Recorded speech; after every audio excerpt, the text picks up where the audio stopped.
So we had Stephen A. Smith address multiple questions and topics in his Gil's Arena visit. And one of those topics was that he was asked if LeBron James should be upset that it's his last season with the Lakers and how the Lakers have treated him in the last few months. And he said no, that he shouldn't be upset. And there was a little bit more put into it. But generally speaking, he said things that I kind of agree with, but I have a couple points I have to touch on, which I did not, and some of them pretty strongly. So what I want to do is I'll play the comments from him answering the question about LeBron James and then kind of expanding a little bit on it. And I'll give you 3 or 4 points which I don't agree with and give you reasons of why I do not agree with them. So listen to Stephen A's comments and I'll be right back. Let's keep it Lakers centric. So Luka, face of the franchise now. I think it's been well documented. Took him to a Backstreet Boys concert. I think that cemented his place as the face of the Lakers franchise. But you got LeBron, been there now, I believe, year 8, year 23 overall. Second team All-NBA last season. He deserved it. He got my vote, second team. I had him second team. But 6th in MVP voting. Had to opt into the final year of his contract for the first time in his career. So during Luka's extension press conference, Rob Pelinka had this to say about LeBron's future with the team. Pelinka said, if he had a chance to retire a Laker, that would be great. So personal feelings and opinions aside, but should LeBron feel disrespected by how the Lakers are treating him at this point? No, I don't think so. They got new blood.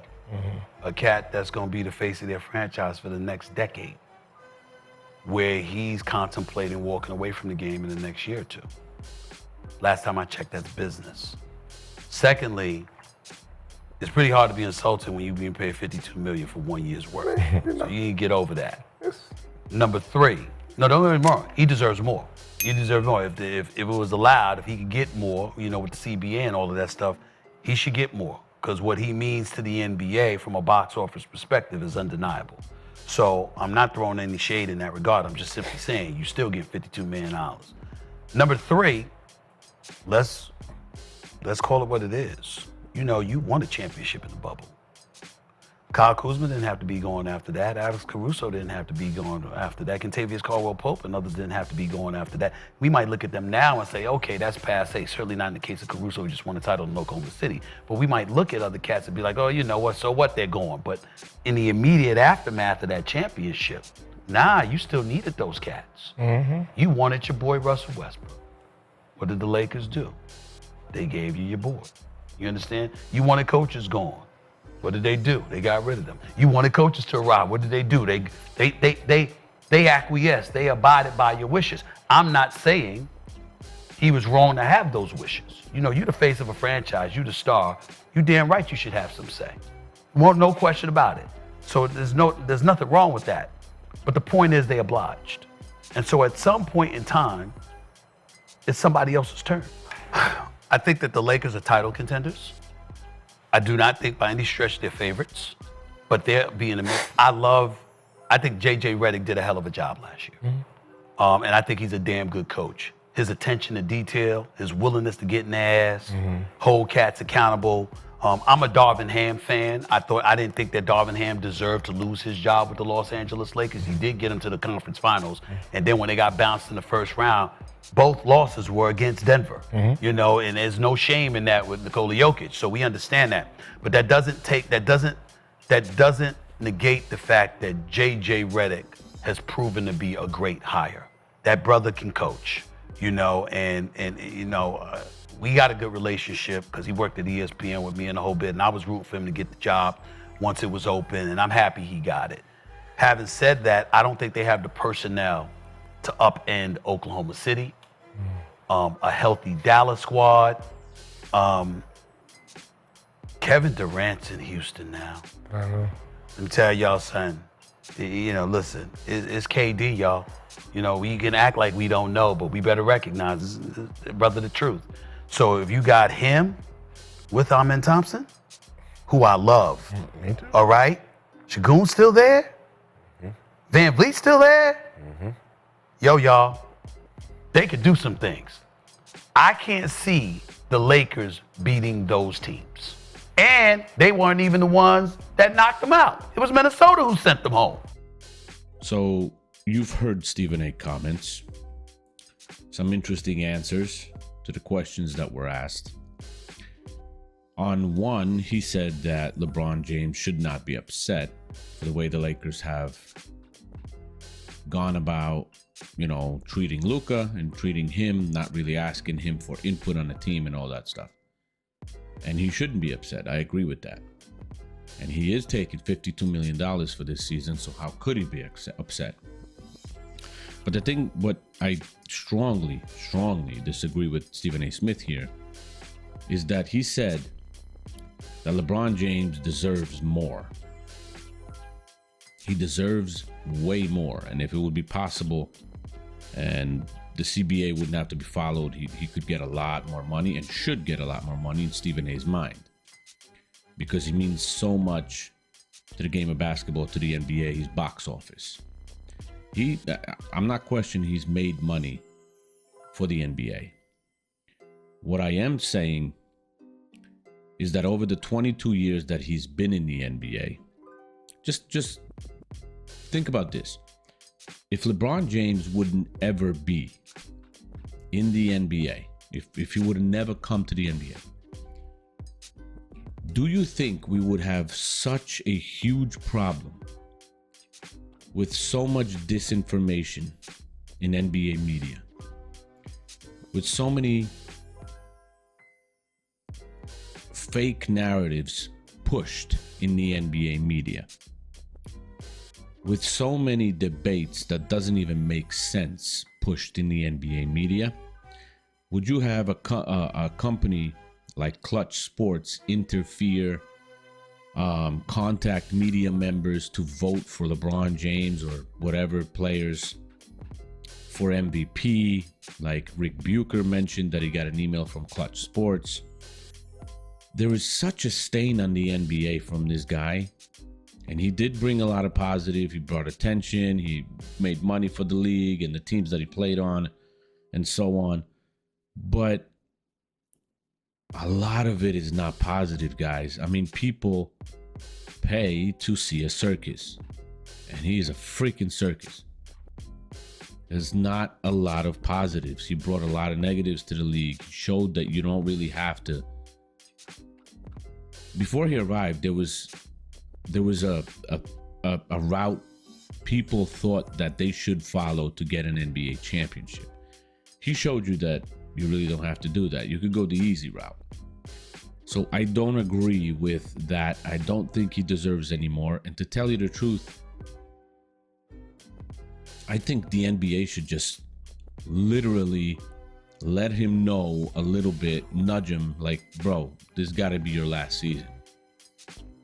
Let's part ways on good terms. You know what I'm saying? And let the NBA move on. Because I think that would be the best thing for the NBA right now.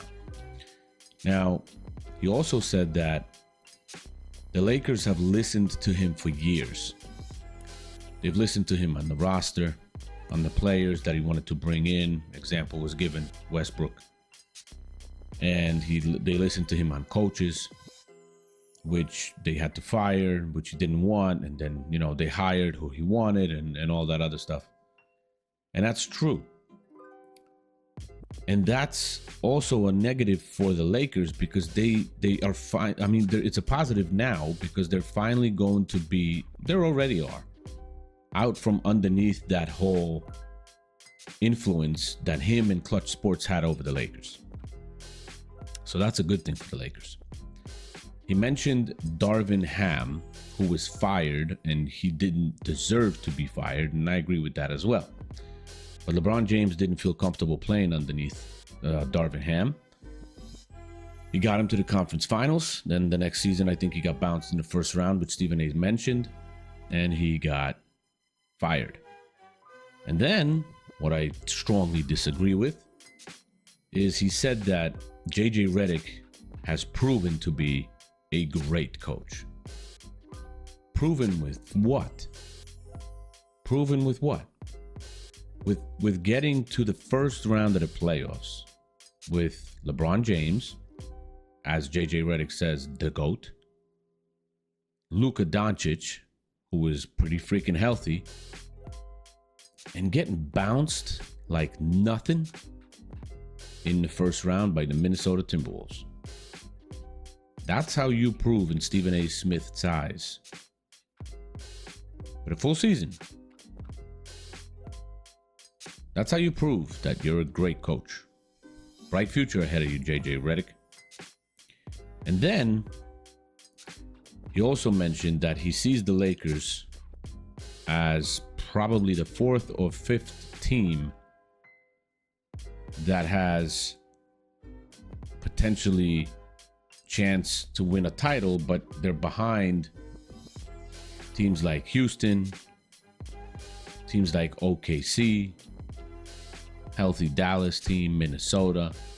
And I don't think they're even fifth, because those four teams I just mentioned, they're above the Lakers, and Minnesota was the one that knocked them out pretty easily. But you got another team there that I think they should put ahead of the Lakers, which is the Denver Nuggets, which you forgot about with Jokic. As long as you got Jokic there, I don't think they're getting through the Denver Nuggets. So they're, at best, if they can get ahead of one of those teams, they're fifth or sixth, depending on how Luka holds up during the season. And if he really balls out, they might be in the top half of the Western Conference. Nobody knows, but I just don't see this all in roses, as Stephen A. Smith is saying. I mean, he loves to be in LA, especially for the NBA Finals, and he'd love to do that this season coming up, but I don't think that's happening. I hope it's not happening. And if it does by any chance happen, me being a New York Knicks fan, if the Lakers have to be in the finals, let my Knicks be in the finals and kick their ass and get LeBron out of there. Oh man, would I love that. That's what I would love. I would love that scenario so much. Crazy. So those comments were made by him, and I just mentioned to you which ones I disagree with. Like, LeBron James needs to go. The era of LeBron James in Los Angeles and for the NBA is ending, and I truly hope this is his last season. Truly hope. I cannot wait to get this guy out of the media, and I cannot wait to just start making videos on other stuff that's going on. With this guy being in the media and talked about so much, a lot of times it's almost unavoidable to not make the videos about him. And I get comments sometimes from his fans that, oh, what's going to happen to your channel if you're not going to have LeBron to talk about? Oh man, my channel's going to be perfectly fine. There's going to be so much normal shit to talk about, instead of this constant drama and BS that we have to deal with season after season. That's the way I look at it. So let me know what you guys think. Comment section's open. Like, share the video, and subscribe to the channel if you haven't already.